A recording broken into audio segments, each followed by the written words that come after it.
I truly don't know if I could have come up with a more perfect guest for the first episode of the show. Sam Harris is a neuroscientist, author, and founder of Project Reason. And according to some people, he's also a genocidal maniac bent on nuking much of the Middle East. Sam, welcome to the show. Oh, thank you. It's a pleasure to be here. Which half of that would you say describes you better? Well, we'll talk about both halves, I imagine. But yeah, I'll take the first, though. Well, I'm truly thrilled that you're here and that you came in for my first show. You said you were going to come in October when your book comes out, but yeah. I twisted your arm sufficiently, and here you are. For yeah, well, congratulations on the show, too. Thanks, I appreciate it. All right, so let's start. I want to start basically where sort of I really found out about you and where I think this whole discussion that everyone's been having for the last 8 months or so started. And you were on Real Time with Bill Maher, and you were on to talk about your book.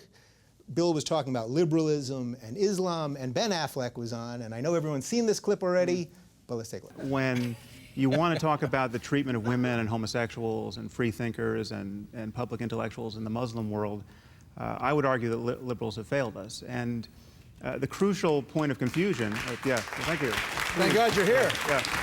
Well, I mean, the crucial point of confusion is that we have been sold this meme of Islamophobia, where every criticism of the doctrine of Islam gets conflated with bigotry toward Muslims as people. Right. And that is, it's intellectually ridiculous. Even it gets So hold on, are racism. you the person who understands the officially codified doctrine of Islam?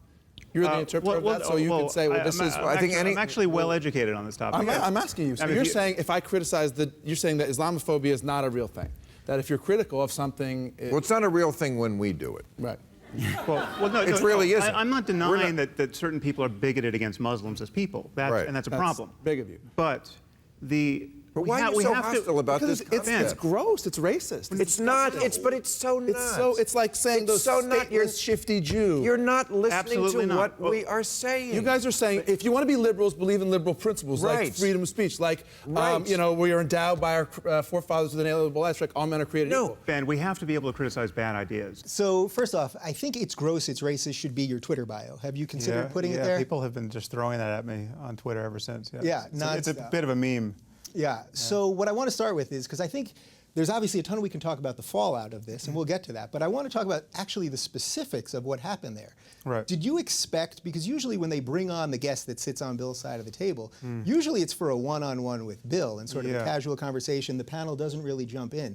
Did you expect that whole thing to explode the way that it did? No, not at all. I was selling a book on meditation at that moment. I was talking, and that's about 60 seconds into the exchange. Yeah. And so initially it starts with, how can an atheist be spiritual? And we're talking along those lines.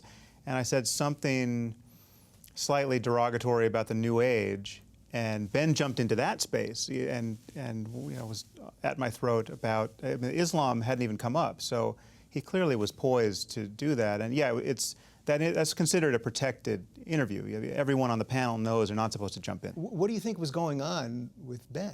Well, apart from him possibly being on steroids for his Batman role, I don't know. I just think he clearly I think he had no idea who I was really, but someone had given him a paragraph, a bio of me, and had more or less told him that I'm a bigot who's intolerant of Muslims, and he really should take a whack at me on that topic. Yeah. I mean, honestly, I think I was a little slow to appreciate how hostile he was, because I wasn't just looking at him. I was actually looking at Nick Kristof, who I have actually collided with on this topic, and who my remarks were more pitched to, I think more appropriately pitched to, because Nick really deals with especially women's rights issues in the developing world to a unique degree. So I had a bit of a bone to pick with Nick, and there were other, Michael Steele was on the panel, and so my attention was split, and so I wasn't just kind of at the corner of my consciousness I was understanding that there was a level of hostility here that I didn't really expect or know how to interpret. Yeah, so talking about knowing how to interpret it, like it's a little different if Nick Kristof or some author or a philosopher had immediately jumped out at you like that. I think you perhaps would have dealt with it in one way. But when this is an A-list Hollywood star, this is Batman, jumps at you that way, did that throw you off in a way? I mean, you were cool and collected there, but just having to deal with someone at that level, it's like a different ball game, you know? Yeah, well, it's hard to interrupt a movie star who doesn't want to be interrupted. So at a certain point, you know, if Bill's not going to cut him off, I can't cut him off. So trying to get a word in edgewise is a challenge there. But I mean, the irony is the sentence he was reacting to, the sentence where I say everyone conflates criticism of Islam, a set of ideas, with bigotry against Muslims as people. He no sooner were those words uttered than he demonstrated my thesis with every subsequent statement, and it was just impossible to get that mirror bent, you know, close enough toward his face so that he could recognize what he was doing. Right. So he literally, for the remainder of the 12 minutes, I mean, he continually and repeatedly proved your theory. And then it continued for an hour in the green room afterwards, and it was by no means resolved. Yeah, and clearly hasn't been resolved since. All right, so I don't want to focus too much on that specifically, but I just want to talk about when someone throws, you know, he throws this, it's gross, it's racist. Mm-hmm.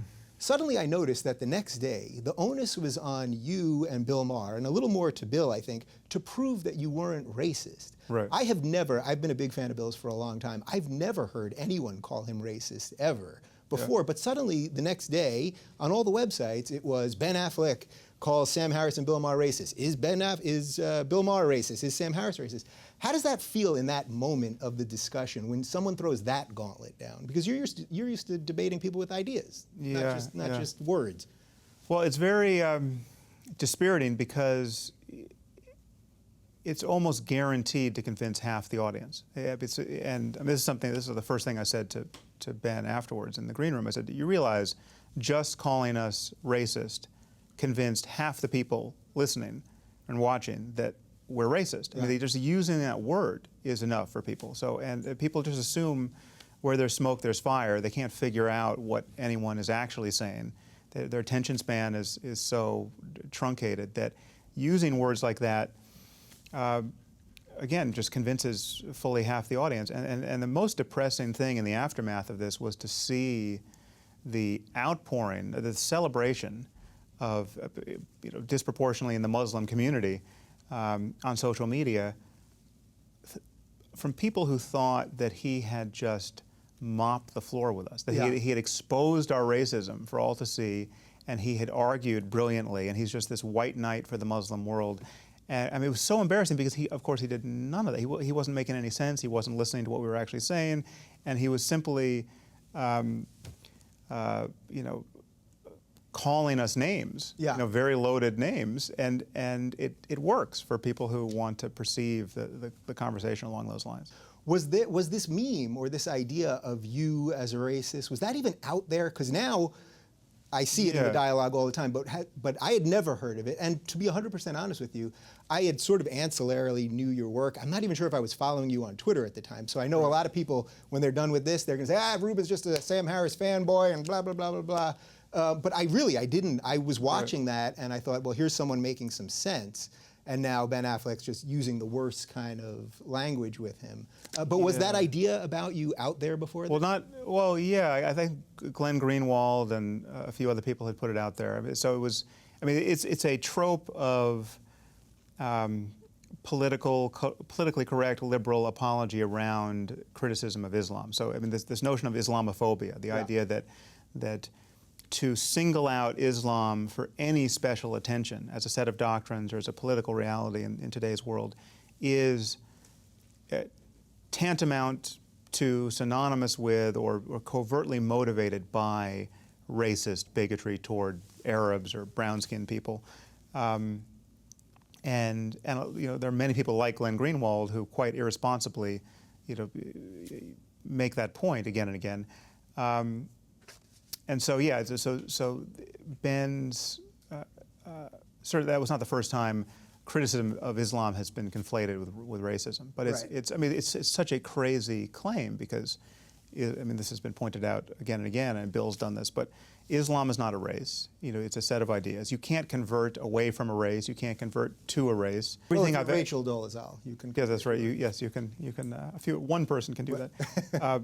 Everything I say about Islam applies to white converts to the faith every bit as much as it does to Arabs or anyone born into it. Sure. In fact, even more so, because you've had, if you're 30 years old and not had this drummed into you on mother's knee, and with a full adult, clear viewing of your life and all the opportunities available to you, you decide to convert to the most doctrinaire and repressive form of Islam, well then I have the most to say about you. Someone like Adam Gadon, who's I think he's now dead, but this guy from Orange County who joined Al Qaeda. I mean, these are so, and everything I say about Islam as a religion that is true. I've said some disparaging things about it as a set of ideas, and I've compared it unfavorably to Buddhism and Hinduism, which their adherents are for the most part not white like me. So the idea that racism that notions of race has anything to do with this is just completely crazy.